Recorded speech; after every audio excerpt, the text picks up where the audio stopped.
तो सर वो मुश्किल हो रहा था, आईटी जॉब भी करना, बिजनेस भी चलाना और स्टडी भी करना। तो फिर मैंने मार्च 2021 में अपनी जॉब छोड़ दी और फुल टाइम बिजनेस स्टार्ट कर दिया। छोटा सा रूम था एक, वहाँ पे हमने ऑफिस लिया मैंने, तो वहाँ पर रेंट भी बहुत कम था सर। तो फिर मैंने वहाँ पे पढ़ाई स्टार्ट की, धीरे धीरे एक आधा क्लाइंट आया, फिर धीरे धीरे क्लाइंट्स आते रहे।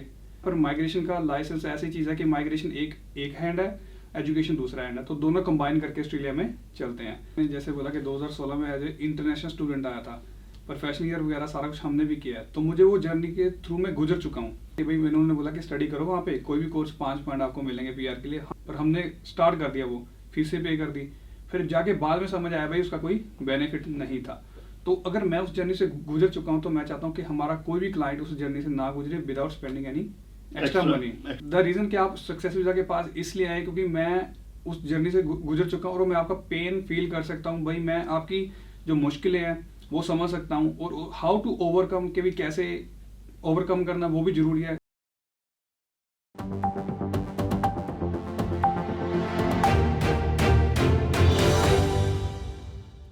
Good day everyone, my name is Navneet Anand from Waisagical, local and global. I begin with acknowledging the traditional custodian of the land and pay my respects to the elders, past, present and emerging. Here in studio I have got a guest who came as an international student and is now shaping life of a lot of international students. He is a registered migration agent, Amit Kansal. Amit ji, welcome to the show. Thank you Noon ji, thank you for the beautiful introduction. अच्छा, पहले मुझे ये बताइए, Australia में आपकी entry कब और कैसे हुई? सर ऑस्ट्रेलिया में मेरी एंट्री हुई है जनवरी 2016 में हुई। मैं यहाँ पे एज ए इंटरनेशनल स्टूडेंट आया था मास्टर्स ऑफ आईटी स्टडी करने के लिए वेस्टर्न सिडनी यूनिवर्सिटी में। अच्छा, how has the initial days been? शुरू के दिन कैसे रहे? सर शुरू के डेज जैसे बाकी बच्चे को होता है चैलेंजिंग थे। पहले तो जॉब का ढूंढना, फिर ट्रांसपोर्ट को समझना, फिर खाना ऑर्डर करने को सीखना, भाई इंग्लिश में कैसे ऑर्डर करते हैं, जो सबसे बड़ा मेन चैलेंज था। फिर सर वो क्लासेस में जाना और वहाँ पे सिर्फ इंग्लिश थी, और हम आए थे इंडिया से जहाँ पे सिर्फ पंजाबी और हिंदी चलती थी, तो हमारे लिए थोड़े से वो चैलेंजिंग रहे थे, जैसे कि स्टडी को लेके या जॉब्स को लेके। मेरे ख्याल से more than the language barrier, कभी कभी क्या होता है हमारा एक बैरियर रहता है with the language, with the slangs. Probably slang की वजह से शायद हम जल्दी समझ नहीं पाते हैं शुरुआती दिनों में, but once the brain get used to it, आपको खुद नहीं पता चलता कब ट्रांसफॉर्म होके उस इंग्लिश से लोकल इंग्लिश में एंटर हो जाते हैं। बिल्कुल सही बात बोली सर आपने। आज भी हमें कभी कभार टफ लगता है। जो प्योर ओजी है वो बड़ा फास्ट बोलते हैं, जैसे हम अपनी लैंग्वेज को बहुत फास्ट बोलते हैं ना, तो इसलिए थोड़ा सा आई थिंक वो आपने सही बात बोली कि उसको कैचअप करना थोड़ा सा मुश्किल हो जाता है। पर अगर वही इंग्लिश कोई अपना इंडियन बोलेगा तो वो आराम से बोलेगा, तो आई थिंक वो डिफरेंस तो सर रहेगा ही रहेगा। हार्डशिप्स हर किसी की जिंदगी में आती हैं। नॉर्मली जब एक पौधा उठा के एक गमले से दूसरे गमले में लगाया जाता है, या नर्सरी से लेके आके घर में वो पौधा लगाया जाता है, उसको भी सींचना पड़ता है, पानी देना पड़ता है। ऐसे ही हम तो पूरा का पूरा देश, घर परिवार छोड़ के यहाँ पहुंचे। हाँ जी। मुश्किलें जो आई, एग्जैक्ट परेशानी किसी दिन ऐसी कोई रही हो जिसको ओवरकम करने में आपको थोड़ा टाइम लगा हो, कैसे हालात रहे? सर बेसिकली हालात तो ये बोले, पहले तो जैसे बंदे को आता है फाइनेंशियली स्ट्रेस आता है यहाँ पे कि भाई फाइनेंशियली अपने आप को स्ट्रॉन्ग करे, जॉब ढूंढे, क्योंकि एक्सपेंसेस आपके चलते रहेंगे। तो जो मुझे आई थी शुरू में आई थी जॉब की, तो मेरे को सर जॉब मिली थी, तो क्लीनिंग की जॉब थी वो। तो वो पहले ट्रेनिंग दी उन्होंने, हफ्ता ट्रेनिंग दी, और रात की जॉब थी। रात की जॉब मेरे से होती नहीं, मेरे को टफ लगती है, तो रात की जॉब थी वो। तो उसके बाद धीरे धीरे हमारी सेटिंग है जॉब की। फिर सुबह लगी मेरी 5 बजे की जॉब, वो भी टाइमिंग का इशू, पर मैंने की। तो वो चैलेंज मेरे का शुरू से रहे जॉब को लेके। और जैसे हमने इंग्लिश की आपने एक एग्जांपल दी थी, मैंने अपनी सर जॉब छोड़ दी थी, मुझे इंग्लिश नहीं समझ आ रही थी। अच्छा पीरियड था पर मेरे को इंग्लिश ही नहीं समझ आई, इसलिए मैंने डर के मारे में वो जॉब ही छोड़ दी कि भाई मेरे से जॉब ही नहीं होगी। तो सर वो चैलेंज मेरे को रहा है जॉब्स को लेके, उसके बाद इंग्लिश अंडरस्टैंड को लेके। तो ये सेम जैसे अभी हम बच्चों से डील करते हैं ना, तो ये सेम चैलेंज उनको भी अभी आ रहे हैं जॉब्स को लेके। माइग्रेशन एजेंट आप बने, एजुकेशन फील्ड में आए, स्टडीज कंप्लीट होने के बाद you got your residency, you entered into education industry, ये कैसे हुआ? सर मेरे को पीआर अपनी मिली थी 2020 में, मार्च में मेरी ग्रांट हुई थी, जनवरी में मेरे को 2020 में इनवाइट आया था, तो विद इन 1.5 मंथ में मेरे को पीआर ग्रांट हो चुकी थी। सर उसके बाद तो फिर नेक्स्ट स्टेप बंदे का जो मेजोरिटी होती है उनका ये होता है कि भाई बिजनेस स्टार्ट करना है, चाहे किसी के साथ कर लो चाहे अपना कर लो। सर दिमाग में मेरे भी आइडियाज कुछ आए थे कि भाई रेस्टोरेंट ले लेते हैं, ये ले लेते हैं, पर सर मेरे को बिजनेस ऐसा लेना था कि जिसमें आपके पास खुद की स्किल हो, क्योंकि आप बिजनेस तभी चला सकते हो अगर आपको उसकी नॉलेज है। तो और मेरे को बिजनेस भी ऐसा करना जिसमें स्मार्ट वर्क ज़्यादा हो, जिसमें आपको लैपटॉप चाहिए, इंटरनेट चाहिए और आपकी नॉलेज चाहिए। तो सर मैं स्टडी में बहुत अच्छा हूँ, मतलब मेरे को पढ़ने का बहुत शौक है। तो मैंने रिसर्च की 6 महीने में क्या कर सकते हैं क्या नहीं कर सकते, जो स्मार्ट बिजनेस जिसको बोल देते हैं। तो सर या तो फिर रियल एस्टेट आया, या आया फिर ये एजुकेशन माइग्रेशन इंडस्ट्री। पर रियल एस्टेट में प्रॉब्लम ये थी कि आपको फिजिकली जाके बंदों को या क्लाइंट्स को घर दिखाना पड़ता है, पर ये ऐसी इंडस्ट्री है कि आप रिमोटली भी काम कर सकते हो। तो ये बस ये रीज़न था मेरा करने का। शुरू में मेरे को इसके काफ़ी चैलेंज आए, पर हाँ धीरे धीरे वो ओवरकम होते रहे। मेरे ख्याल से जो आप खुद इंटरनेशनल स्टूडेंट रहे यहाँ पे 3 साल 4 साल जितने भी, जो उसमें आपको मुश्किल आए, तो मुझे ये लगता है अभी शायद sitting on the both sides of the table, शायद वो बच्चों की प्रॉब्लम आप जल्दी समझ सकते हो उनको सोल्यूशन देने के लिए। दूसरा, अभी आपने बोला पढ़ने का शौक था। Yes, education does help in the long run. वो कहते हैं भी ज्ञान ही एक ऐसी चीज है जो बांटने से बढ़ती है, और ज्ञान ही एक ऐसी चीज है जो आपसे कोई छीन नहीं सकता। डेफिनेटली। पढ़ने का शौक, तो माइग्रेशन एजेंट की जर्नी भी क्या यहीं से शुरू हुई? हाँ बिल्कुल सर, जब मैंने बिजनेस स्टार्ट किया 2020 नवंबर में स्टार्ट किया था, तो मैं आईटी में जॉब कर रहा था। तो फिर मैंने जब देखा भाई इसको पढ़ने के लिए तो फुल टाइम का सारा करना पड़ेगा, मैंने उसमें माइग्रेशन में एडमिशन ले ली थी, graduate diploma of migration law में। तो सर वो मुश्किल हो रहा था, आईटी जॉब भी करना, बिजनेस भी चलाना और स्टडी भी करना। तो फिर मैंने मार्च 2021 में अपनी जॉब छोड़ दी और फुल टाइम बिजनेस स्टार्ट कर दिया। छोटा सा रूम था एक, वहाँ पे हमने ऑफिस लिया मैंने, तो वहाँ पर रेंट भी बहुत कम था सर। तो फिर मैंने वहाँ पे पढ़ाई स्टार्ट की, धीरे धीरे एक आधा क्लाइंट आया, फिर धीरे धीरे क्लाइंट्स आते रहे। फिर मैंने सर नेक्स्ट स्टेप लेने का सोचा कि भाई मेरा जो मेन रीज़न था सर बिजनेस स्टार्ट करने का ये था कि जब तक मेरा माइग्रेशन का लाइसेंस आएगा ना, तो लोगों को पता चल जाएगा भी अमित कोई है मार्केट में। मैंने ये नहीं सोचा था कि मेरे को इतना प्यार मिलेगा, पर हाँ भगवान की दया है कि हम यहाँ पे अभी पहुँचे। यहाँ पर माइग्रेशन का लाइसेंस ऐसी चीज़ है कि माइग्रेशन एक हैंड है, एजुकेशन दूसरा हैंड है, तो दोनों कंबाइन करके ऑस्ट्रेलिया में चलते हैं। तो माइग्रेशन का लाइसेंस लगाना एक आप लोगों वाले जरूरत थी एक बिजनेस को। मेरे ख्याल से अगर आप माइग्रेशन एजेंट नहीं है, रजिस्टर्ड माइग्रेशन एजेंट नहीं है, तो आप वीजा के लिए कोई किसी को सलाह नहीं दे सकते।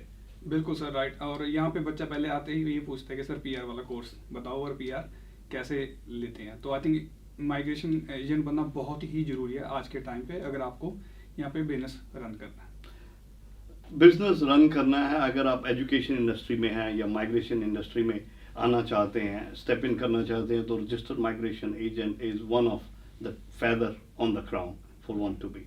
आपने अभी बोला एक छोटे ऑफिस से आपने शुरू किया, पर मुझे अभी अभी खबर मिली है आप एक बड़े और नए ऑफिस में मूव कर गए। सबसे पहले तो आपको उसके लिए बहुत बहुत बधाई। Thank you Namani ji, thank you so much. ये जो नया ऑफिस है उसकी लोकेशन के बारे में बताइए। सर नया ऑफिस अभी हमने लिया 251 Church Street, Parramatta, New South Wales. तो सर उसका रीज़न ये था बड़ा लेने का, क्योंकि हमारे पास स्टाफ अभी बढ़ चुका था। हमारे पास अभी अराउंड 5 थे, अभी 6 हो चुके हैं, तो हमारे पास स्पेस नहीं थी। दूसरा रीज़न था सर हमें रोड पे चाहिए था। अच्छा, पहले जहाँ पे फुटफॉल हो सके। हाँ बिल्कुल सर। तो पहले तो क्या था, लेवल 4 पे था, लोगों को पता नहीं चलता था, तो जो हमें जानते सिर्फ उनको पता था। और फिर अभी लेने से सर मार्केटिंग का लगा लो कि ऑटोमेटिक एक काइंड ऑफ मार्केटिंग होती है और लोग आते जाते देखते हैं, तो उसे एक पॉजिटिविटी जो हमें मिली है, I think that's another reason कि अभी हमने बड़ा ऑफिस दिया। मेरे ख्याल से पैरामेटा के मेयर ने आके आपके ऑफिस की ओपनिंग करी थी। हाँ जी, समीर पांडे जी वो आए थे। अच्छा, मैं उनका भी थैंक यू करना चाहूँगा कि उन्होंने अपना कीमती समय निकाल के वो हमारे पास आए। वो इतने डाउन टू अर्थ हैं, वो खुद ही आ गए, मतलब ऐसा कुछ नहीं था कि जैसे में इंडिया में होता ना कि पहले पता चलता कि भाई आ रहे हैं, ऐसे बहुत डाउन टू अर्थ थे। एंड आपने इनवाइट किया और उन्होंने इनविटेशन एक्सेप्ट करी और वो ऑफिस में पहुंचे। वंडरफुल। सक्सेस वीजा आपकी कंपनी का नाम है। Me being a parent of a child in India, अगर मैं सोचता हूँ भी मुझे अपने बच्चे की एडमिशन करवानी है, स्टूडेंट वीजा उसका लगवाना है, या यहाँ पे मेरा कोई फैमिली मेंबर है जिसको स्टूडेंट वीजा की एप्लीकेशन लगवानी है, तो सक्सेस वीजा के पास हम क्यों आए? Why success visa? सर बहुत ही सही क्वेश्चन आपने पूछा। द रीज़न कि मैंने जैसे बोला कि 2016 में एज ए इंटरनेशनल स्टूडेंट आया था, प्रोफेशनल ईयर वगैरह सारा कुछ हमने भी किया है, तो मुझे वो जर्नी के थ्रू मैं गुजर चुका हूँ और आज के टाइम पे। तो इसलिए द रीज़न कि आप सक्सेस वीज़ा के पास इसलिए आए क्योंकि मैं उस जर्नी से गुजर चुका हूँ और मैं आपका पेन फील कर सकता हूँ भाई, मैं आपकी जो मुश्किलें हैं वो समझ सकता हूँ, और हाउ टू ओवरकम के भी कैसे ओवरकम करना वो भी जरूरी है। जैसे सर बच्चा पीआर के लिए मूव हो जाता है सिर्फ पीआर को लेके, पर दे डोंट कंसिडर भाई उसे फाइनेंशियल स्ट्रेस भी आएगी, मेंटली स्ट्रेस भी आएगी, क्योंकि आपको जीरो से स्टार्ट करना है अगर दूसरी स्टेट में पीआर के लिए मूव करते हो। परमानेंट रेजिडेंस एक स्टेप हो जाता है, बट उसके साथ साथ मैं हमेशा ये बोलता हूँ भी एजुकेशन इज एन एसेट। अपने पढ़ाई भी वो करें जो वो कर सकते हैं, don't overburden yourself, but at the same time don't do a course which is not gonna enhance your career in the near future. बिल्कुल सर, बिल्कुल सर, मैंने ये अपनी एग्जांपल लेके दूंगा। 2018 में मैं कैनबरा में मूव हुआ अप्रैल में, विदाउट कुछ सोचे समझे कि भाई उन्होंने बोला कि स्टडी करो वहाँ पे, कोई भी कोर्स 5 पॉइंट आपको मिलेंगे पीआर के लिए। हमने वो जैसे आपने बोला कि ऐसा कोर्स मत करो जिसका कोई बेनिफिट नहीं है, पर हमने स्टार्ट कर दिया, वो फीसें पे कर दी, फिर जाके बाद में समझ आया भाई उसका कोई बेनिफिट नहीं था। तो अगर मैं उस जर्नी से गुजर चुका हूँ तो मैं चाहता हूँ कि हमारा कोई भी क्लाइंट उस जर्नी से ना गुजरे without spending any extra money. Success visa, तो आप किस किस वीजा के साथ डील कर रहे हैं अभी? सर हम सारे तरह के वीज़ास के साथ डील करते हैं। जैसे हम बोला कि हम एजुकेशन एजेंट्स भी हैं, माइग्रेशन एजेंट भी हैं, जस्टिस ऑफ पीस भी हैं। तो हम सर स्टूडेंट वीज़ा से लेके, जैसे इंडिया से स्टूडेंट वीज़ा लगवा के या ऑफ शोर से स्टूडेंट वीज़ा लगवा के यहाँ पे बच्चा आता है तो हम उसकी सिटीजनशिप तक की जर्नी में उनका साथ देते हैं। जैसे बोला कि जस्टिस ऑफ पीस भी हैं, तो टेस्टिंग करते कोई हैं। और सर्विसेज आप ऐड करने जा रहे हैं इसमें? सर हाँ, सून वो अगर टिकटिंग के लिए हमें कांटेक्ट करना हो तो क्या उसके लिए भी हम सक्सेस वीजा को कांटेक्ट कर सकते हैं? डेफिनेटली सर, हमारी इंडिया ब्रांच टिकटिंग के साथ डील करती है, और हेल्थ इंश्योरेंस भी हम करते हैं, और हम गुड डिस्काउंट दे सकते हैं आपको। और हमारी न्यू सर्विसेज अभी आ रही हैं, तो वो हमें अभी नहीं बता सकते, बट हाँ we look forward to it, we will look forward to it.